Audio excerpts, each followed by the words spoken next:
Aí a gente usou, então, um processo de categoria emergente, né? A gente não definiu nada antes e foi a partir do que mais se repetiu, classificando. E teve algumas situações em que, por exemplo, algumas categorias que em comum, que todos do grupo já tinham destacado, que é o fato do software ser um meio facilitador. E o legal é que quando a gente foi falando os participantes, eram exatamente os mesmos. Mas em outras, como por exemplo no rigor metodológico, a gente percebeu que, por exemplo, teve interpretações diferentes. Então, também o cuidado da interpretação do pesquisador, né? Porque o que um classificou, o outro não tinha classificado. É claro que essa análise a gente fez muito rápido, né?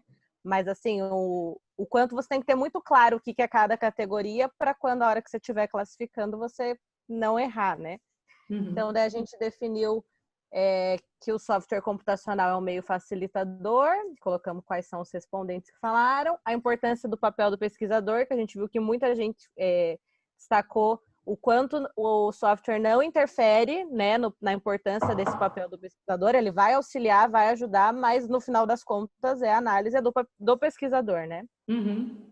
O rigor metodológico e a complexidade de uma análise qualitativa, as etapas do processo de análise e o aumento da credibilidade, que a gente colocou agora por último, porque só dois participantes falaram, mas a gente achou importante também essa categoria sobre a credibilidade com o uso do software. Justamente porque a gente percebeu que nós somos passíveis de erro, né? Quando você está analisando a partir da tua interpretação, é muito mais fácil cometer erros do que sem o software, né? E com o software você tem a possibilidade de voltar, né? Revisar mais fácil. Né? E deixar registrado o que você estava pensando naquele momento. E sobre as dúvidas, a gente acabou criando só as duas categorias que foram as principais, que é dúvidas sobre como utilizar, né, o Atlas e os outros softwares, e as etapas, que também surgiu bastante dúvidas, e quais são as etapas de análise de dados. E que tem 2 P2, professora.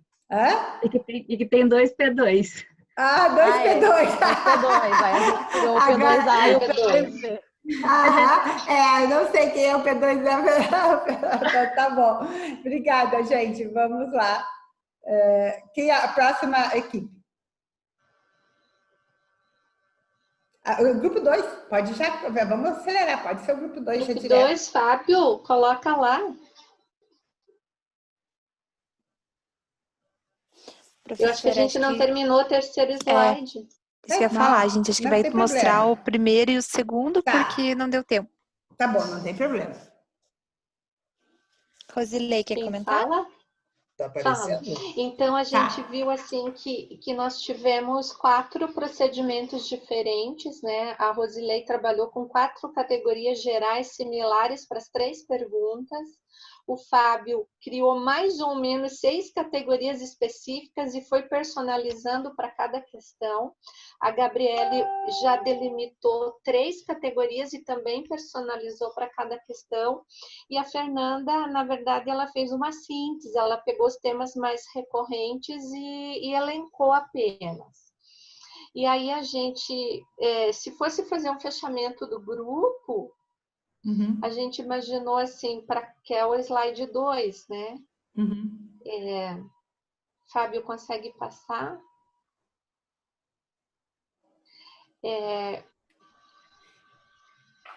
Foi no modo apresentação, Fábio.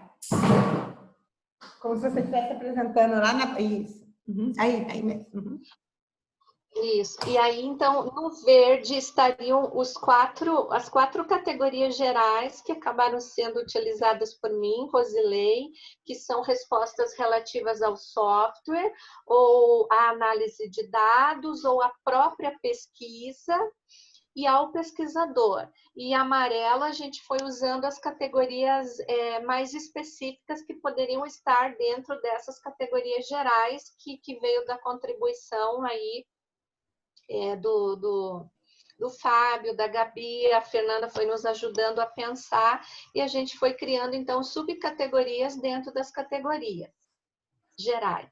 A gente fez isso para a questão 1, a gente fez isso para a questão 2, que aí as categorias gerais permaneceram, mas as subcategorias foram se diferenciando. E a mesma coisa para 3, que a gente não conseguiu terminar. Então, é como assim, a gente pegou os modelos que cada um teve e tentou criar um modelo para o grupo.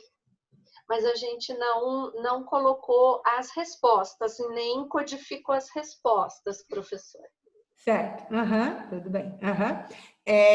Tá, então, veja, é bem bacana, porque isso é o fechamento, isso é quase como o resultado final, né? A discussão de vocês.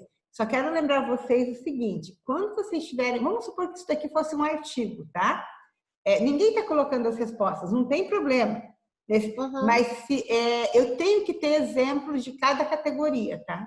Isso.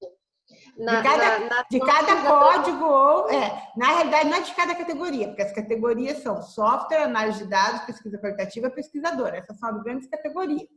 Otimização, ferramentas de apoio, organização de análise e utilização sistemática são códigos no interior da categoria software. São códigos, entendeu? Então, às vezes é super importante eu ter o exemplo do que você chamou de otimização.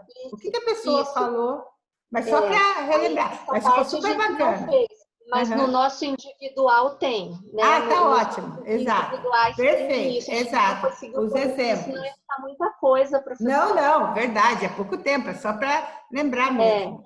É importante. Então, por isso que teve essas subcategorias e dentro delas iria as respostas que afirmam que essa é uma categoria pertinente. Né? Tá ótimo. É isso, Fábio? As meninas querem falar? O grupo... Alguma coisa, gente? Alguém quer comentar alguma coisa? Porque o que eu vou fazer? Eu só queria que todo mundo dissesse, apresentasse, porque agora eu vou pegar as dúvidas de vocês e várias respostas, várias dúvidas que vocês tiveram, eu acho que vocês mesmos podem responder para os colegas a partir da análise que vocês fizeram, tá? Mas ainda eu vou apresentar. Grupo 3 agora, né? Isso, prof. A gente fez bem parecido com o grupo 2. Então, a gente não acabou não dividindo em categorias e códigos, mas a gente fez uma sistematização das respostas que mais apareceram e a gente notou que muitas respostas elas falavam a mesma coisa de formas diferentes, então a gente pegou o essencial, né? E aí a gente fez também a mesma divisão que o grupo 2. As principais, essa aqui é o que eu já sabia, né? Então, algumas respostas e dentro, né, o que se encaixava, meio que um mapa assim mesmo. E aí, o que eu não sabia e consegui aprender, a gente percebeu que teve uma quantidade maior, né, de respostas. E quais são as dúvidas ainda. E aí, a gente trouxe, prof, alguns questionamentos. Que algumas que a gente percebeu que existiam respostas não relacionadas à pergunta e que vamos supor que a gente tivesse, né, de fato, então, produzindo um artigo, alguma coisa assim. O que a gente faria com isso? Esse é o primeiro. O segundo que a gente notou que existem diferentes formas de falar a mesma coisa e que o uso do software ele pode contribuir muito com isso, né? Porque ele vai conseguir ali buscar pelas palavras-chave, por aquilo que a gente selecionou. Ele não faz nada disso, não é inteligência artificial. Eu entendi com a apresentação da Jaqueline que ele poderia fazer isso. Não, ele pode até... inteligência, né? Não, mas não como buscar as palavras, porque ele teria que ter um dicionário de língua portuguesa interno. Não tem. Entendeu? Professora, lembra da minha revisão sistemática? A gente fez esse critério de busca, por exemplo, todo o artigo que usava educação digital, sala de aula digital, e aqueles que... então foi uma pré-seleção se tinha ou não tinha um conceito. Mas né? quem fez? Mas veja, mas você... Para isso, para criar a categoria. Exato, mas veja, mas as palavras, tá? Você estabeleceu um dicionário de palavras semelhantes e você mandou o software, você deu um Ctrl+F, um Ctrl+L, como a gente faz no Word. Isso. Você mandou ele localizar, mas se você não soubesse, se você não tivesse um referencial teórico, que você soubesse que essas palavras tinham significado semelhante, o software não faz nada. Você entendeu? Exato. Então, é só você mandou buscar, você disse assim, ó, busque tais palavras, ponto. Exato. Entendeu? E só as que isso. não tinham, eu já fui eliminando.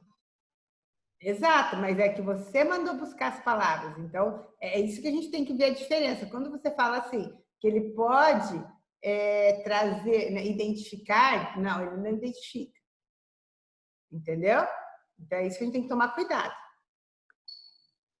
E aí, os outros 2 questionamentos são a importância de padronização de termos, né, que a gente notou que no artigo eles trazem a pesquisa qualitativa como, deixa eu ver que eu anotei aqui, ou pós-positivista, não positivista, né, porque ele traz que também é chamado e a gente sabe que outras pessoas não chamam da mesma forma, então é bem o que a professora falou, a importância, né, de ter também uma teoria embasando isso. E que a gente viu que algumas respostas eram muito breves e tinham poucas informações. E a gente lembrou da primeira aula que a prof falou assim, podem escrever, né? Quanto mais, melhor, assim, para a gente conseguir analisar. Então, esses foram alguns questionamentos que a gente trouxe. Uhum. Então, veja, a dúvida da Fer, né, que achei interessante, respostas não relacionadas à pergunta. É mais ou menos, gente, quando a gente está fazendo o tratamento quantitativo, que a gente tem que, às vezes, tem 2 perguntas que são mais ou menos contraditórias, ou, enfim, se a pessoa diz alguma coisa lá naquela pergunta, isso a gente cria em pesquisa quantitativa, para fazer uma triangulação interna, tá? Quando uma pessoa responde alguma coisa que não é relacionada à pergunta, e isso é super importante, é você dizer que no questionário qualitativo você excluiu as respostas que não respondiam à questão, ao que foi perguntado, entendeu? Então, você teve lá 10 respondentes para aquela pergunta e você teve que excluir 3. Não tem problema nenhum. Eu acho que isso daí até mostra mais ainda isso dá rigor à pesquisa, entendeu? Essa transparência é que dá rigor à pesquisa. Professor, às vezes a pergunta também não é o caso, mas às vezes o pesquisador precisa pensar se ela não está mal formulada, né? Bom, teoricamente, Marceli, se você já está disparando a pergunta, significa que você já passou por um processo de validação. Entendeu? Isso acontece se você não passar, e acontece muito, porque as pessoas fazem correndo, é aquilo que eu falei. As pessoas entram no mestrado e doutorado e querem sair colocando dados enlouquecidamente, entendeu? Sem ter um quadro teórico formado, sem validar os instrumentos, entendeu? Aí isso acontece. Então, teoricamente, isso não pode acontecer se você seguir o que deve ser seguido no processo de pesquisa, que é a validação. Tá? E tem 2 tipos de validação. Você pode validar, por exemplo, primeiro, você pode validar o seu questionário simplesmente o sentido, sem enviar, para não perder sujeito. Eu vou validar com o grupo de pesquisa. Então, eu vou colocar lá as questões e vou pedir para todo mundo dizer assim, essa questão está clara, essa questão precisa ser melhorada. Depois disso, não, então já resolvi todos os problemas de língua, né? De língua portuguesa ou de coerência de texto, enfim. Aí sim, eu vou fazer uma nova validação com um grupo de sujeitos que eu posso, às vezes eu desperdiço um grupo de sujeitos, né, determinados, para poder fazer a validação do meu instrumento, para ter certeza do que eu estou fazendo, entendeu? Eu entrevisto, faço 2 entrevistas, vamos supor, se é uma semi-estruturado, eu faço 2 entrevistas semi-estruturadas para ver se a pessoa vai falar aquilo que eu quero, para ver se eu estou conseguindo fazer o gancho, forçar a pessoa a falar.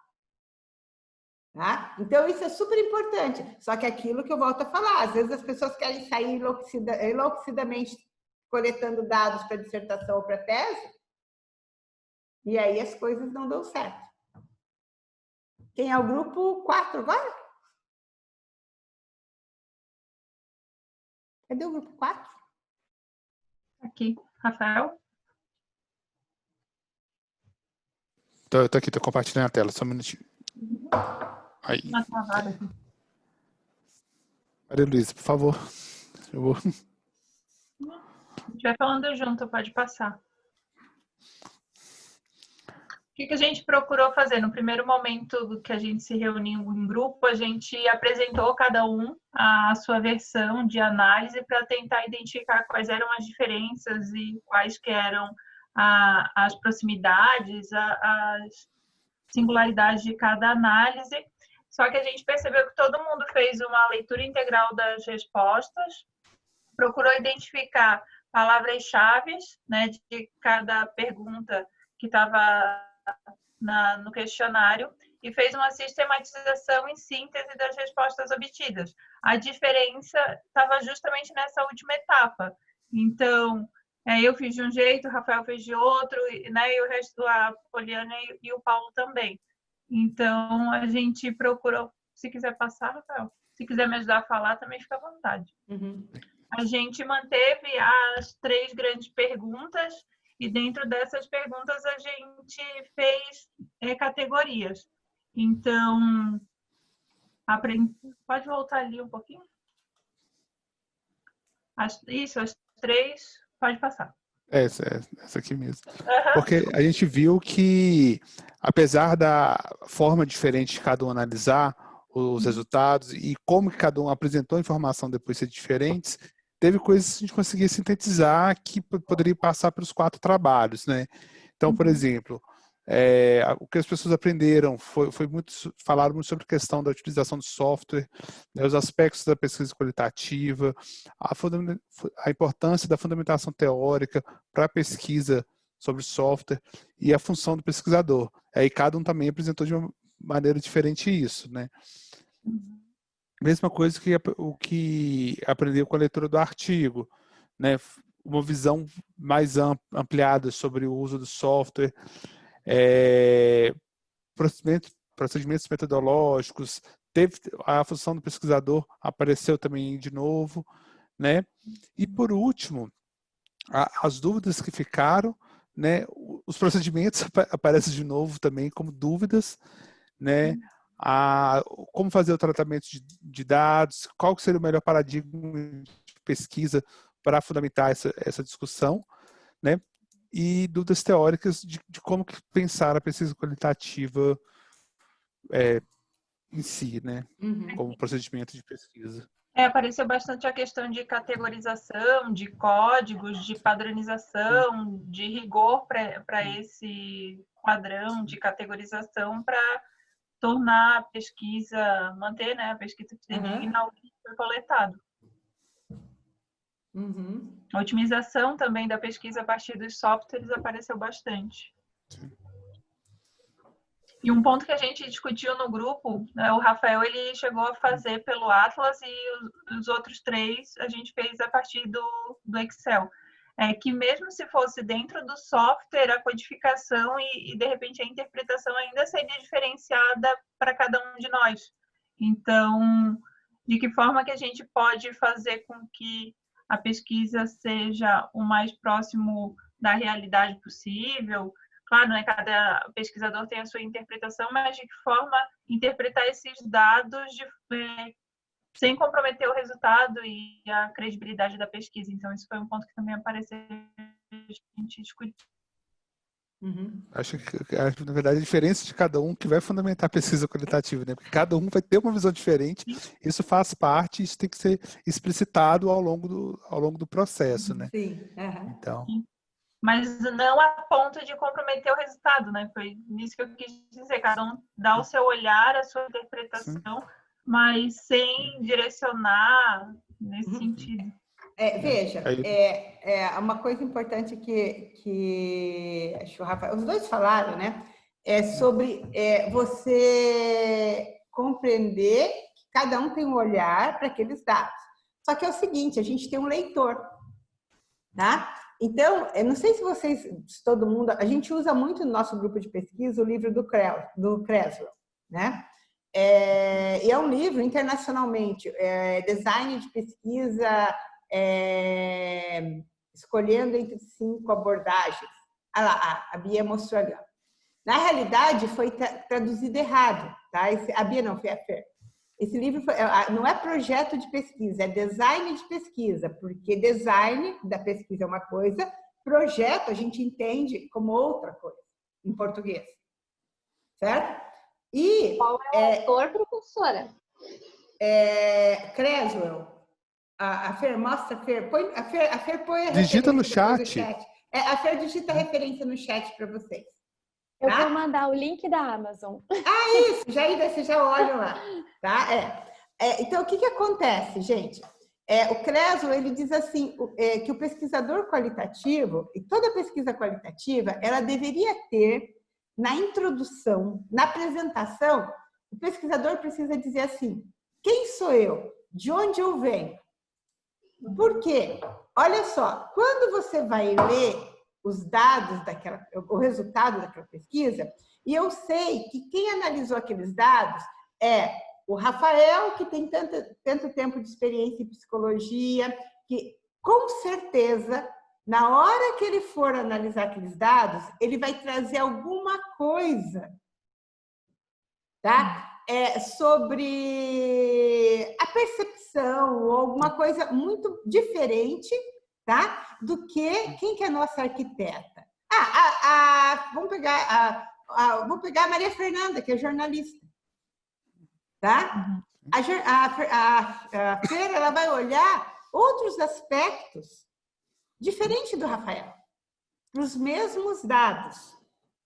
Tá? Por mais, e às vezes eles podem ter o mesmo quadro teórico. O que é o mesmo quadro teórico? Eu falo assim, bom, nós vamos...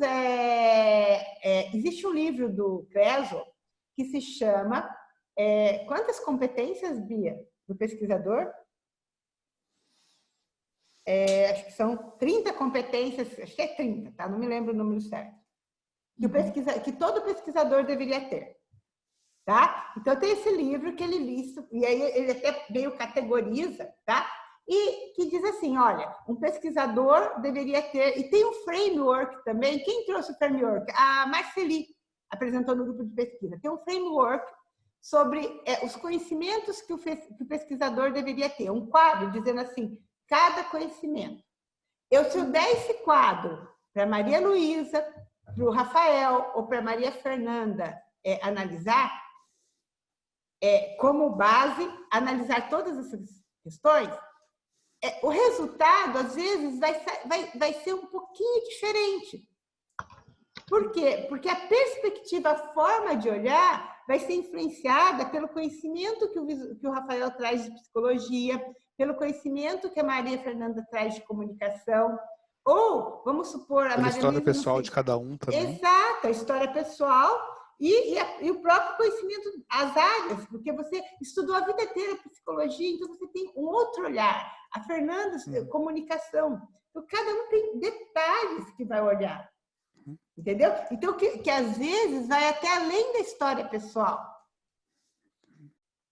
Entendeu? Como pesquisadora, essa história pessoal, ela tem que estar um pouquinho menos, entendeu? Mas, de qualquer forma, ela vai também exercer uma influência. Então, isso que é importante a gente ver, e quando a gente lê a introdução de um trabalho de pesquisa qualitativa, por exemplo, uma dissertação, uma tese, que são trabalhos mais longos, diferente de um artigo que é curto. Mas mesmo quando você pega um artigo, e por que vai no artigo, no rodapé, vai um mini currículo do pesquisador? Porque com aquele mini currículo eu já tenho uma ideia para que lado vai a discussão dele. Certo? Então, isso é super importante. Então, por quê? Porque eu estou dando transparência. A pessoa que está lendo a minha pesquisa, ela já vai ver quem sou eu, que pesquisas que eu já fiz, e ela vai entender por que eu digo aquilo. Entendeu? Então, isso é super importante. Uma outra coisa que acho que é importante eu retomar com vocês é o paradigma, tá? Porque o Rafael falou assim, qual que é a escolha do melhor paradigma? No fundo, quando a gente fala de paradigma de pesquisa, tá? O que acontece? Paradigma é uma palavra que ele vai determinar assim, como é que eu posso dizer? tempos, momentos. Então, por exemplo, o paradigma positivista predominou quando? Até os anos 40, sei lá, até os anos 40, o paradigma positivista ele predominou até, acho que, a Segunda Guerra.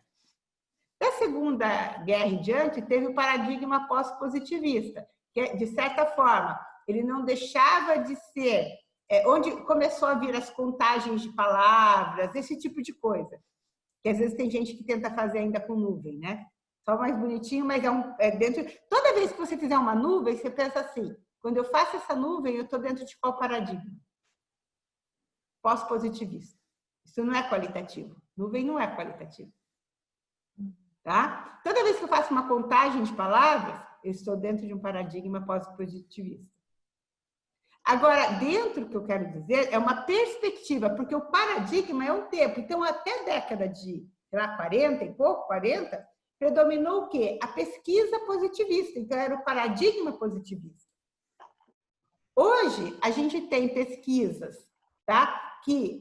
Positivistas, que são as pesquisas consideradas fechadas, né? Feitas fechadas, mas a gente tem outros tipos de pesquisa. Então, quando a gente fala que a gente está dentro de um paradigma, é isso. Então, os 3 grandes paradigmas são positivismo, pós-positivismo e interpretativismo. Por quê? Agora, dentro do paradigma interpretativista, eu posso ter vários paradigmas, entendeu? É como, de agora em diante, tudo abre. Tudo que eu abro, eu digo abre por quê? Porque dentro do que é qualitativo podem surgir várias tendências. E aí vem a fenomenologia, a etnografia, existem várias, tá, correntes de pesquisa. Então, é isso que vocês têm que ter clareza. Acho que é isso. Qual grupo que faltou? O 5. Então, vamos lá, grupo 5. Vou projetar aqui só um momentinho. Uhum.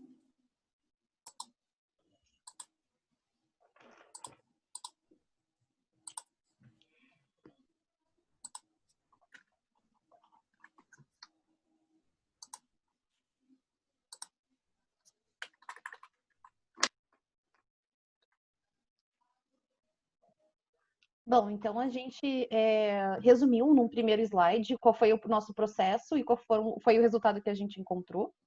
A gente chegou à conclusão que, apesar de termos processos distintos na análise dos dados, alguns de nós fizeram a utilização do software, outros fizeram análise manual e análise de conteúdo. Eu, por exemplo, fiz com papel e caneta, literalmente grifando.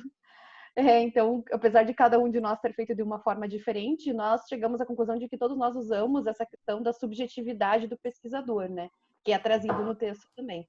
Então, cada um de nós teve a sua própria influência, né, no processo de análise dos dados. Os resultados que a gente apresenta aqui, eles são o consenso que a gente chegou entre as categorias que foram criadas por todos os membros do grupo. E destaca-se a palavra operacionalização. Isso foi uma coisa muito engraçada, que todo mundo chegou na terceira pergunta a mesma palavra. Todos nós usamos o mesmo termo. E durante a nossa discussão, professora, o que a gente encontrou foi que a operacionalização, por alguns foi entendido só na questão do software, mas por outros foi entendido nas fases de pré-análise também. Questão de sistematização dos dados, antes de colocar no software, tudo. Então, a gente chegou à conclusão de que operacionalização foi a palavra-chave da terceira pergunta. Que bacana. Aqui estão, então, as perguntas e as principais categorias que emergiram também e que acrescentamos depois da discussão entre o grupo. Então, na primeira pergunta, o que mais apareceu foi a utilização de softwares para análise qualitativa, o papel do pesquisador e da pesquisadora no processo de análise qualitativa, a metodologia da pesquisa qualitativa, principalmente nos processos de reflexão e interpretação.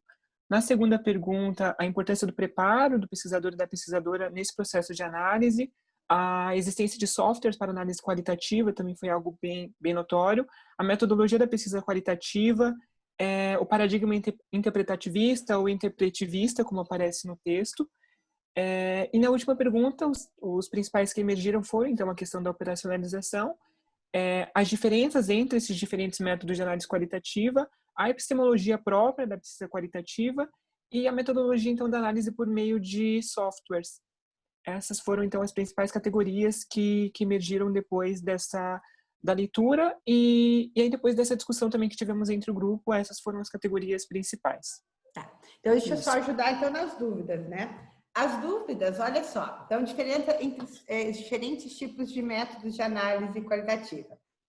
Isso a gente vai ver agora na própria disciplina. Porque aí porque o que a gente escuta falar no Brasil? Análise de conteúdo e análise do discurso. Certo? Mas existem outras, e não são métodos, na realidade são técnicas.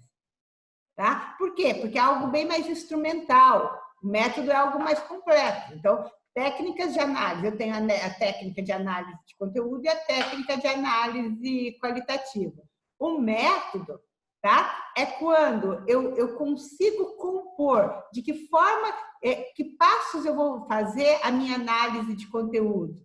Tá? Primeiro eu fiz o quê? Primeiro eu fiz tal etapa, tal, entendeu?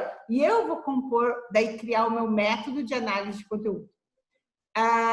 Professora, seria essa técnica que dá credibilidade, né? No caso, porque ela forma parte do protocolo, ou não? Isso, exato. É como se eu criasse um protocolo.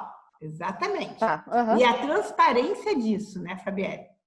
Sim, que é o que dá credibilidade. Né? Exato. Sobre a epistemologia da pesquisa. Gente, olha só, o que a gente mais aprende nos programas de pós-graduação é sobre a epistemologia da pesquisa qualitativa. Porque tudo que vocês escutam nas disciplinas de métodos é epistemologia. Tá? Quando você escuta sobre fenomenologia, etnografia, tudo isso é epistemologia da pesquisa. Só que como a gente operacionaliza isso? Então, a minha disciplina não vai tratar de epistemologia da pesquisa qualitativa, porque a gente foca em um momento da pesquisa qualitativa, que é a análise de dados. Tá? Teoricamente, é sobre epistemologia, quem é da PUC aprendeu isso com a professora Pura, ou o professor Peri, tá? É lá que são abordadas as epistemologias. A metodologia de análise de dados por meio dos softwares, tá? E isso eu acho que é um ponto fundamental. Não existe a metodologia por meio do software e a metodologia manual. O problema é que quando você está fazendo manualmente, a única coisa que você faz é uma análise temática. Tá? E é muito pobre para uma análise qualitativa. Você fazer só uma análise dos principais temas, que foi o que a gente fez, não foi?